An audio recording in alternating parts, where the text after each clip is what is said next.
কোনো একটি গ্রামে পায়েল নামের একটি মেয়ে বসবাস করত। যখন পায়েল অনেক ছোট্ট ছিল তখনই তার মায়ের মৃত্যু হয়। তার বাবা মোহনলাল কাজের ক্ষেত্রে সবসময় শহরেই থাকতো, তাই শুধুমাত্র পায়েলের দেখাশোনা করার জন্য সে অঞ্জলি নামের একজন মহিলার সঙ্গে দ্বিতীয় বিয়ে করে। প্রথম প্রথম অঞ্জলি পায়েলের অনেক খেয়াল রাখতো, তাকে অনেক ভালোবাসতো, কিন্তু সময়ের সঙ্গে সঙ্গে তার ব্যবহারে পরিবর্তন হতে থাকে। কয়েক বছর পর অঞ্জলির একটা মেয়ে হয়। অঞ্জলি তার মেয়ের নাম রাখে পিঙ্কি। পিঙ্কির জন্ম হতেই অঞ্জলি পায়েলের সঙ্গে ভীষণ বাজে ব্যবহার করতে শুরু করে, তাকে দিয়ে বাড়ির সকল কাজ করায়। আর পায়েলকেই পিঙ্কির পুরোপুরি খেয়াল রাখতে হতো। অঞ্জলি সারা দিন তার বন্ধুদের সঙ্গে বাইরে ঘোরাফেরা করত এবং বাড়িতে আসার পর সে ফোনে টাইম পাস করত। এদিকে পায়েলই পিঙ্কির খেয়াল রাখত। পায়েল পিঙ্কিকে এবং পিঙ্কি পায়েলকে অনেক ভালোবাসতো। আস্তে আস্তে পিঙ্কি বড় হতে থাকে এবং সে পায়েলকে নিজের আপন বোনের মতো করেই ভালোবাসতো। এইসব দেখে অঞ্জলির ব্যবহার পায়েলের জন্য আরও খারাপ হয়ে যায়। অঞ্জলি পায়েলকে ঠিকমতো খাবারও দিত না এবং তাকে অনেক মারধর করত। একদিনের কথা, পায়েল কিচেনে পরিষ্কারের কাজ করছিল। হঠাৎ করেই তার হাত থেকে একটি কাঁচের গ্লাস মাটিতে পড়ে ভেঙে যায়। ঠিক তখনই তার মা অঞ্জলি রান্নাঘরে আসে। গ্লাসটি ভাঙা দেখে তার মা রেগে গিয়ে বলে, অপয়া কোথাকার, তুই আমার এত সুন্দর গ্লাসের সেটটি নষ্ট করে দিলি। 6টার গ্লাসের একটা সেট ছিল, তুই সব নষ্ট করে দিলি। ঠিক করে কাজ করতে পারিস না? খাবার সময় তো খুব আগে আগে হাত চলে। মা, আমাকে ক্ষমা করে দাও, আমি জেনে বুঝে এমনটা করিনি।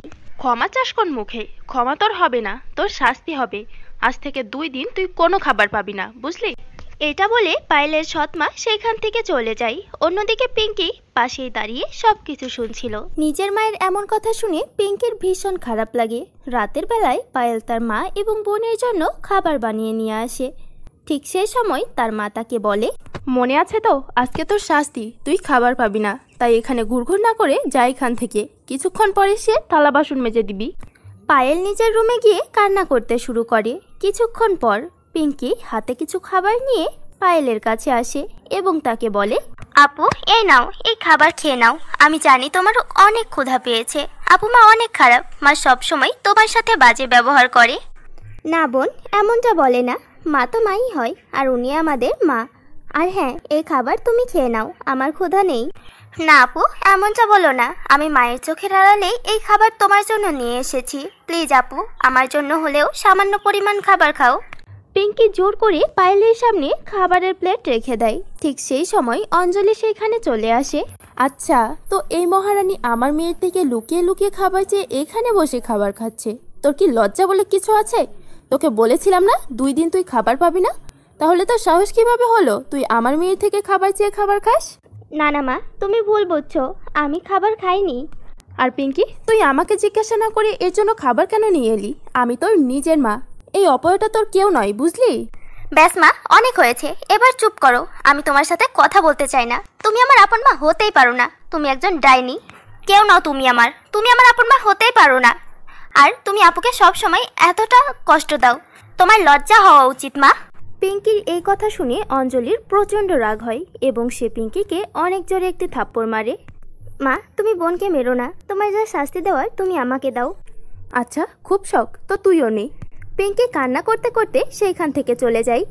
শান্তি পেয়েছিস তো? আমার মেয়ে কান্না করেছে। তুই তো সবসময় আমার পেছনে আমার মেয়েকে আমার বিষয়ে নানান খারাপ কথা বলিস। ও ছোট, আমি ওকে মানিয়ে নেব, কিন্তু এখন অনেক হয়েছে। আর এক মুহূর্ত তোকে এই বাড়িতে থাকতে দেবো না, বেরিয়ে যায় বাড়ি থেকে।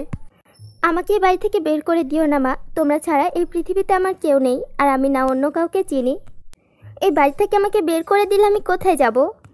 আমার কথা শোন, এই জঙ্গলের মধ্যে একটা কুয়া আছে, ওই কুয়াতে ঝাঁপ দিয়ে মারা যা, কিন্তু এই বাড়ি থেকে বেরিয়ে যা। আমার বাড়িতে তোকে আর এক মুহূর্তও সহ্য করব না আমি। অঞ্জলি পায়েলের হাত ধরে বাড়ি থেকে বের করে দেয়। পায়েল কান্না করতে করতে বাড়ি থেকে বেরিয়ে জঙ্গলে গিয়ে এক কোনায় বসে কান্না করতে থাকে। মা, তুমি কোথায়? তুমি আমাকে ছেড়ে কোথায় চলে গেছো? এখন আমি কি করব? তুমি তো ছোটবেলাতেই আমাকে ছেড়ে চলে গেছো, এখন আর আমাকে কেউ ভালোবাসে না। নতুন মামার হাত ধরে আমাকে বাড়ি থেকে বের করে দিয়েছে, এখন আমি কোথায় যাব, কি করব? আমাকে সাহায্য করো। ঠিক তখন পায়েলের মায়ের আত্মা পায়েলের সামনে হাজির হয়। মা, তুমি কান্না বন্ধ করো। মা, তুমি এখনো জীবিত আছো? আমার সাথে কেন থাকো না তুমি? তুমি চলে এসেছো, এখন আমি তোমাকে কোথাও যেতে দেব না। না মা, আমি জীবিত নেই। আমি তোমার মায়ের আত্মা, আর আমি এই জঙ্গলেই বসবাস করি। যখন তোমাকে কান্না করতে দেখি, তোমাকে সাহায্য করার জন্য এইখানে আসি। কি হয়েছে তোমার? তুমি এখানে বসে কেন কান্না করছো? এরপর পায়েল সমস্ত ঘটনা পায়েলের মাকে খুলে বলে। এরপর পায়েলের মা বলে, মা, তুমি চিন্তা করো না, এই সকল সমস্যার সমাধান আমি করে দেব। এইটা বলে তার মা জঙ্গলের মধ্যে তার জন্য অনেক বড় একটি কেকের বাড়ি তৈরি করে দেয়। পায়েল, এটা একটি জাদুর কেকের বাড়ি। এই বাড়ির মধ্যে তুমি সকল প্রকার সুযোগ সুবিধা পাবে। আর যদি কখনো তোমার কোনো সমস্যা হয়, তাহলে তুমি আমাকে ডেকো, আমি চলে আসব। এটা বলার পর পায়েলের মায়ের আত্মা সেখান থেকে অদৃশ্য হয়ে যায়। অন্যদিকে পায়েল খুশি হয়ে সেই জাদুর কেকের বাড়িতে চলে যায়। সেখানে তার প্রয়োজনীয় সকল দ্রব্য সামগ্রী ছিল। আর পায়েলের যদি কখনো কোনো জিনিসের প্রয়োজন পড়তো, তখন সে সেটা জাদুর কেকের বাড়ি থেকে চেয়ে নিত। আর হাসি খুশিতে সেই জাদুর কেকের বাড়িতে বসবাস করতে থাকে। এদিকে পিঙ্কি পায়েলকে অনেকদিন বাড়িতে না দেখে অনেক চিন্তিত হয়ে যায়, আর নিজের মায়ের কাছে গিয়ে বলে, মা, আপু কোথায়? আমি জানি না তোর বোন কোথায়। মরতে দে ওই অপয়াটাকে। আমাকে কেন জিজ্ঞাসা করছিস? মিথ্যা বলো না মা, আমি সব জানি যে তুমি আপুকে বাড়ি থেকে বের করে দিয়েছো। সত্যি করে বলো, আপু কোথায়? পিঙ্কির এই কথা শুনে অঞ্জলি প্রচণ্ড রেগে যায় এবং সে তাকে আবারও থাপ্পড় মারে। পেয়ে গেছিস তো তুই তোর বোন? এখন যা, গিয়ে ঘরে পড়তে বস। ব্যাস মা, অনেক হয়েছে। যখন আমি বলেছি আপুর কাছে যাব তো যাব। যে বাড়িতে আমার বোনের জন্য জায়গা নেই, সেই বাড়িতে আমিও থাকতে চাই না। ঠিক তখনই শহর থেকে তার বাবা মোহনলাল ফিরে আসে। কি হয়েছে পিঙ্কি, তুমি কান্না করছো কেন? বাবা, মা আপুকে বাড়ি থেকে বের করে দিয়েছে। আরে না না, আমি কিছু করিনি। না বাবা, মা মিথ্যা কথা বলছে। মা প্রতিদিন আপুর উপর অত্যাচার করে, আপুকে দিয়ে বাড়ির সকল কাজ করায়, প্রতিদিন মারধর করে, এমনকি ঠিকমতো খাবার খেতে দেয় না। এইসব কথা শুনে মোহনলালের প্রচণ্ড রাগ হয় এবং সে অঞ্জলিকে অনেক জোরে একটি থাপ্পড় মারে। তোমার সাহস কিভাবে হলো আমার মেয়ের সাথে এমন অবিচার করার? আমি তো তোমাকে ওর মা বানিয়ে নিয়ে এসেছিলাম, আর তুমি ওর সাথে এতটা অন্যায় কিভাবে করলে? এরপর মোহনলাল এবং পিঙ্কিও বাড়ি ছেড়ে চলে যেতে চাই। চলো মা, এখন আর আমরা এখানে থাকবো না, চলো বাড়ি থেকে। এখন তুমি থাকো একা একা। না না, তোমাদের ছেড়ে আমি থাকবো কিভাবে? দয়া করে আমাকে ছেড়ে যেও না। তোমরা যেখানে যাবে আমাকে নিয়ে যাও। আমার অনেক বড় ভুল হয়ে গেছে, ক্ষমা করে দাও আমাকে। কিন্তু মোহনলাল এবং পিঙ্কি তার একটা কথাও শোনে না এবং বাড়ি থেকে বেরিয়ে যায়। এরপর তারা জঙ্গলের উদ্দেশ্যে রওনা হয়। জঙ্গলে গিয়ে তারা এদিকে ওদিকে পায়েলকে খুঁজতে থাকে। হঠাৎ করে রাস্তার মাঝখানে তারা একটি কেকের বাড়ি দেখতে পায়। তারা কৌতূহলবশত সেই বাড়ির ভেতরে প্রবেশ করে এবং সেখানে গিয়েই তারা পায়েলের দেখা পায়। পায়েল, আমাকে ক্ষমা করে দে। আজকে আমার জন্যই এত সব কিছু হয়েছে। না আমি তোর জন্য সৎমা নিয়ে আসতাম, আর না এত কিছু হতো। কোনো ব্যাপার না, আমি পুরনো কথা ভুলে গিয়েছি। তুমি কখন এলে? আর মা কোথায়? মাকে দেখছি না। খবরদার ওকে মা বলবি না, ও ডাইনি, ও একটা আস্ত ডাইনি। আজ থেকে ওর সাথে আর থাকবো না, আমরা তিনজন একসাথে থাকবো। না বাবা, এমনটা বলে না। উনি যেমনই হোক আমাদের মা। এদিকে অঞ্জলি বাইরে বসে সব কথাই শুনছিল। সে এই সব শুনে নিজের ভুলটা বুঝতে পারে এবং তিনজনের পায়ের কাছে বসে ক্ষমা চায়। পায়েল সবকিছু ভুলে তার মাকে ক্ষমা করে দেয়। এরপর থেকে তারা সবাই মিলে জাদুর কেকের বাড়িতে হাসি খুশিতে বসবাস করতে শুরু।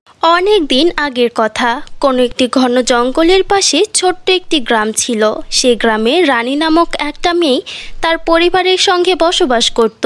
তার পরিবারে সে, তার মা এবং বাবা ছিল। রানীর মা সুলেখা ছিল একজন কৃষাণী। সে অন্যের ক্ষেতে দিনমজুরের কাজ করত। অন্যদিকে রানীর বাবা জমিদারের ফুল বাগানের দেখাশোনা করত। আর সেই পুরো গ্রামের মধ্যে শুধুমাত্র একটা স্কুলই ছিল। তাই যে তাদের বাচ্চাদেরকে স্কুলে পড়াতে চাইতো, সে সেই স্কুলে তাদের বাচ্চাদেরকে পড়াতো। তাই রানীও সেই স্কুলেই পড়ালেখা করত। অন্যদিকে জমিদারের মেয়ে শিবানীও সেই স্কুলেই পড়ালেখা করত। শিবানী এবং রানী দুজনেই ছিল অনেক ভালো বন্ধু। রানী এবং শিবানী সব সময় একসঙ্গে সময় কাটাতো। একদিন যখন রানী এবং শিবানী একসঙ্গে স্কুলে যায়, তখন তারা জানতে পারে আজকে প্রিয়ার জন্মদিন, যার কারণে সে সবাইকে ক্যান্ডি বিতরণ করছে। যখনই প্রিয়া শিবানীকে দেখতে পায়, তখনই সে শিবানীর কাছে আসে এবং বলে, আরে বাহ শিবানী, তুমি চলে এসেছো। আমি অনেক খুশি হয়েছি। আমি তোমার জন্যই অপেক্ষা করছিলাম সেই কখন থেকে। আজকে আমার জন্মদিন, তাই আমি তোমাকে চকলেট দিতে চাই। বাকি সবাইকে তো আমি ক্যান্ডি দিয়েছি, কিন্তু তোমার জন্য বিশেষ করে আমি চকলেট নিয়ে এসেছি। কারণ তুমি আমার অনেক ভালো বন্ধু, তাই তোমার জন্য সবসময় বিশেষটাই থাকবে। আর রানী, তুমি আমাকে ক্ষমা করে দিও, কারণ তোমার জন্য একটা ক্যান্ডিও আর নেই। আমি সমস্ত ক্যান্ডিগুলো সবার মধ্যে ভাগ করে দিয়েছি, তুমি আসতে অনেক দেরি করে ফেলেছো। আরে কোনো ব্যাপার না প্রিয়া, চিন্তা করো না, ক্যান্ডি নাই তো কি হয়েছে, আমি আমার চকলেট থেকে ওকে দিয়ে দিব। কিন্তু কেন শিবানী, আমি তো চকলেট তোমার জন্য নিয়ে এসেছি, তুমি ওকে কেন দিবে? ওই গরিব রানীকে তুমি চকলেট দিও না, ও হয়তো এমন চকলেট কখনো চোখেও দেখেনি। দেখো, আমি তোমাকে দিয়েছি, তুমি খাও, ওকে দিলে আমার একটুও ভালো লাগবে না। ওর মতো গরিবের কোনো অধিকার নেই এমন চকলেট খাওয়ার, ও তো কখনো এই চকলেটগুলো মনে হয় চেখেও দেখেনি কেমন স্বাদ। আরে প্রিয়া, এ তুমি কেমন কথা বলছো? ওর কাছে হয়তো টাকা নেই, তাই বলে তুমি ওকে নিয়ে মজা করবে নাকি? আচ্ছা বাবা, ঠিক আছে, কথা বাড়িয়ে লাভ নেই। আজকে সন্ধ্যাবেলায় আমার বাড়িতে আমার জন্মদিনের অনুষ্ঠান, তাই তুমি অবশ্যই আসবে আমার অনুষ্ঠানে। ঠিক আছে প্রিয়া, কেন নয়, অবশ্যই আমি তোমার জন্মদিনের পার্টিতে আসব। শুধু তাই নয়, আমি রানীকেও সঙ্গে করে নিয়ে আসব। আরে পাগল হয়েছো নাকি? না না, তুমি ওখানে রানীকে নিয়ে আসবে না, এমনিতে ওর কাছে কোনো পোশাক নেই। আর ও যদি এইভাবে আমার বার্থডে পার্টিতে আসে তাহলে আমার অনেক বড় অপমান হয়ে যাবে। বিনা কারণে ওকে অপমানিত করতে তুমি ওখানে নিয়ে আসবে? তোমার কি ভালো লাগবে ওকে অপমানিত হতে দেখলে? হ্যাঁ শিবানী, প্রিয়া ঠিকই বলছে, ওই বার্থডে পার্টিতে যাওয়ার আমার কোনো প্রয়োজন নেই, আর ওইখানে গেলে আমার অপমানই হবে শুধু। তাই ভালো এটাই হবে যে আমি ওর বার্থডে পার্টিতে না যাই। কিন্তু রানী, তুমি আমাদের বন্ধু, তাই গেলে তুমি আমার সঙ্গেই যাবে। আচ্ছা ঠিক আছে শিবানী, যখন তুমি ওকে নিয়ে আসতে চাও, জিদ ধরেছো, তাহলে ওকে নিজের একটা ভালো পোশাক পরিয়ে নিয়ে এসো। দেখো, এমন ছেঁড়া ফাটা পোশাক পরে যেন না চলে আসে। এমনটা বলার পর প্রিয়া সেখান থেকে চলে যায়। অন্যদিকে শিবানী এবং রানীও নিজেদের বাড়িতে চলে আসে। বাড়িতে আসার পর রানী তার মাকে বলে, মা, আজকে সন্ধ্যাবেলায় আমি প্রিয়ার বার্থডে পার্টিতে যেতে চাই, তুমি কি আমাকে ভালো কোনো একটা পোশাক কিনে দিতে পারবে? কারণ ও আমাকে মুখের উপরেই বলেছে যে কোনো ছেঁড়া ফাটা পোশাক পরে যাওয়া যাবে না, একটা ভালো পরিবেশসম্মত পোশাক পরে যেতে হবে। কিন্তু দেখো মা, তুমি আমাদের বাড়ির পরিস্থিতি সম্পর্কে খুব ভালোভাবে জানো, আমাদের খাবার নিয়েই টানাপড়া হয়ে যায়, তাহলে তোমাকে পোশাক কিভাবে কিনে দিব বলো? আর এমনিতেও আজকে তোমার বাবার শরীরটা অনেক খারাপ, তাই আজকে তোমাকে যেতে হবে জমিদার বাড়িতে জমিদারের ফুল বাগানের দেখাশোনা করার জন্য। তুমি আর দেরি করো না, তাড়াতাড়ি খাবার খেয়ে ওইখানে চলে যাও, নয়তো জমিদার জানতে পারলে অনেক রাগ করবে। আচ্ছা মা, ঠিক আছে, তাহলে আমি শিবানীর থেকে কিছু কাপড় নিয়ে সেগুলো পরে নিব। না মা, এটা ভুল, অন্য কারো পোশাক নিয়ে পরাটা উচিত নয়, তোমার কাছে যতটুকু আছে ততটুকুতেই খুশি থাকো। দেখো, যদি এভাবেই চলতে থাকে তাহলে তোমার খুব বাজে একটা অভ্যাস হয়ে যাবে, তখন এর ওর জামা কাপড় চেয়ে পড়তে থাকবে। আর আমরা গরিব মানুষ, কখনো যদি ওর মানসিকতা পরিবর্তন হয়ে যায় তাহলে তোমাকে করা এই উপকারের জন্য ও সব সময় খোঁটা দিবে, আর তখন আমরা ওকে কি বলবো? তাই এমনটা করো না, আর নিজের কাছে যতটুকু যা আছে তাই নিয়েই খুশি থাকো। আচ্ছা মা, ঠিক আছে, তাহলে আজকে আর আমি বার্থডে পার্টিতে যাব না। এমনটা বলার পর রানী জমিদারের খেতে চলে যায় এবং সে জমিদারের বাগানের দেখাশোনা করতে থাকে। হঠাৎ করেই রানীর নজর পড়ে একটা গাছের দিকে, যে গাছটা পুরোপুরিভাবে শুকনো ছিল। আরে, গাছটি তো একদম শুকনা, যদি এখন আমি গাছটির দেখাশোনা করি এবং এতে পানি দিই তাহলে এই গাছটি আবারও সুন্দর হয়ে যাবে। এমনটা বলে রানী পাশের পুকুরেই যায় এবং সেখান থেকে কলস ভর্তি পানি নিয়ে এসে সেই গাছের গোড়ায় দেয়। কিন্তু পুরো এক কলস পানি ঢালার পরেও সেখানে কিছুই হয় না, সেখানকার মাটি পুরোপুরিভাবে শুকনো ছিল, যার কারণে গাছটি শুকিয়েছিল। আর তাই রানী বারবার পানি নিয়ে এসে সেই গাছের গোড়ায় ঢালতে থাকে। এভাবে সে অনেকক্ষণ পর্যন্ত পানি দেয়। সে ভীষণ ক্লান্ত হয়ে পড়ে। ঠিক সেই সময় সেখানে শিবানী চলে আসে এবং তাকে ক্লান্ত অবস্থায় দেখে বলে, আরে, তুমি এত ক্লান্ত হয়ে গেছো কেন? এখানে কি তোমাকে পাথর ভাঙতে হচ্ছে নাকি? আর আজকে তোমার বাবা কেন আসেনি? তুমি কেন এসেছো? আরে শিবানী, কি বলবো, তোমার বাগানের এই গাছটি অনেক শুকনো ছিল, আমার মনে হয় পানি দেওয়ার অভাবে গাছটি অনেক শুকিয়ে গেছে। আমার মনে হয় গাছটির ভালোভাবে দেখাশোনা করলে গাছটি অনেক তাড়াতাড়ি সুস্থ সবল হয়ে উঠবে, তাই আমি ওই পুকুর থেকে পানি নিয়ে এসে গাছে দিচ্ছিলাম, কিন্তু পানিতে হচ্ছিলই না, এখানকার জায়গাটা অনেক বেশি শুকনো, তাই পানি ঢালতে ঢালতে আমি ক্লান্ত হয়ে গেছি, আর তাই আমি ক্লান্ত হয়ে এখানে বসে বিশ্রাম করছি। আচ্ছা ঠিক আছে, তোমার এই কাজ কখন শেষ হবে? কারণ আজকে সন্ধ্যাবেলায় প্রিয়ার বার্থডে পার্টিতেও যেতে হবে। না শিবানী, আমি যাব না, কারণ আমার কাছে পরার জন্য কোনো পোশাক নেই, তাই আমি ভেবেছি আমি ওখানে যাবই না। কিন্তু আমি কখন বলেছি যে আমি তোমাকে আমার পোশাক দিব না? তুমি আমার পোশাক পরে নিও। না শিবানী, আমার মা তোমার ড্রেস পরতে আমাকে মানা করেছে। আমার মা বলেছে অন্যের ড্রেস পরতে নেই, আমার যতটুকু আছে ততটুকুতেই সন্তুষ্ট থাকতে বলেছে। আর আমি ততটুকুতেই সন্তুষ্ট থাকবো, তাই আমি যাব না বার্থডে পার্টিতে। আর গেলে আমাকে আমার ছেঁড়া ফাটা পোশাক পরেই যেতে হবে। আর আমি ছেঁড়া ফাটা পোশাক পরে গেলে প্রিয়া অনেক রাগ করবে, আর আমি চাই না যে আমার কারণে ওর বার্থডে পার্টি নষ্ট হোক। তাই আমি যাব না, তুমি একাই যাও।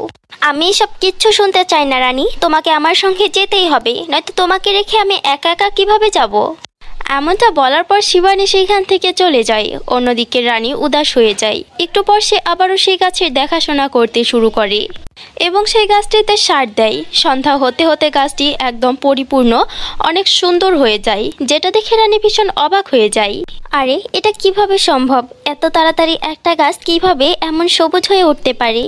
এত তাড়াতাড়ি তো কোনো গাছ সবুজ হয় না, কম করে কয়েকদিন সময় নেয়। মনে হচ্ছে আমি একটু বেশি পরিশ্রম করে ফেলেছি, যার কারণে এই ফল পেয়েছি।